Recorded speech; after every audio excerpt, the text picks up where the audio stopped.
குடியரசு தினத்தை பற்றி பேச உங்கள் முன் இருக்கிறேன்.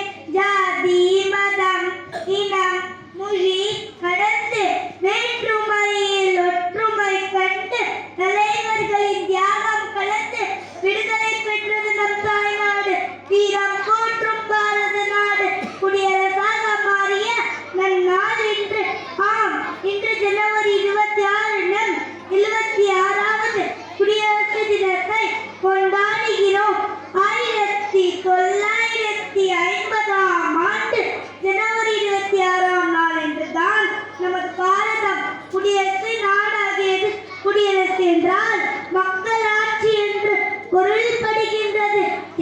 தேர்தல் மூலம் மக்கள் விரும்பிய ஆட்சியாளர்களை தேர்ந்தெடுத்து கொள்ளும் முறையே குடியாட்சி. இந்தியா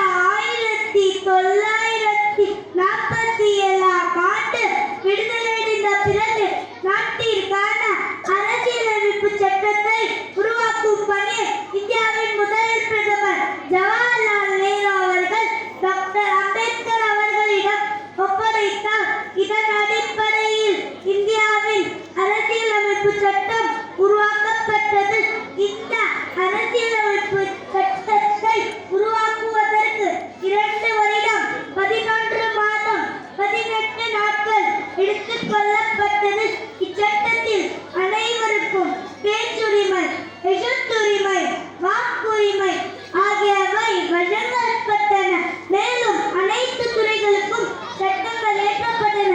இதனால் நம் நாடு அனைத்து துறைகளிலும் சிறந்த வளர்ச்சிகள் பெற்று உலக அரங்கிலே நமது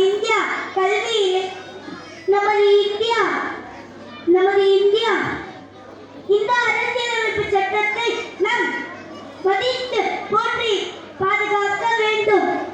ஆக சகோதர சகோதரிகளே, நம் நாட்டின் எதிர்கால குழந்தைகளாகிய நம்மிடத்திலே தான் இருக்கின்றது.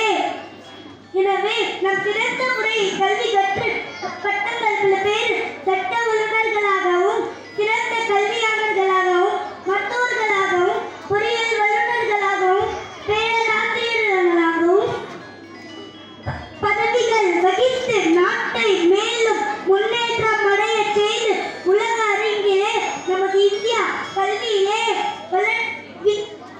கல்வியிலே, அறிவிலே, வளர்ச்சியிலே, வீரத்திலே, ஒழுக்கத்திலே, ஒற்றுமையிலே, அன்பிலே, பண்பிலே தலை சிறந்த நாடு நமது இந்தியா என்று உலக நாடுகள் அனைத்தும் போற்றி பாராட்டும் வண்ணம் நாம் நம் நாட்டிற்காக உழைப்போம், முன்னேற்றுவோம், வெற்றி அடைவோம் என உறுதியளித்து என் உரையை முடிக்கின்றேன்.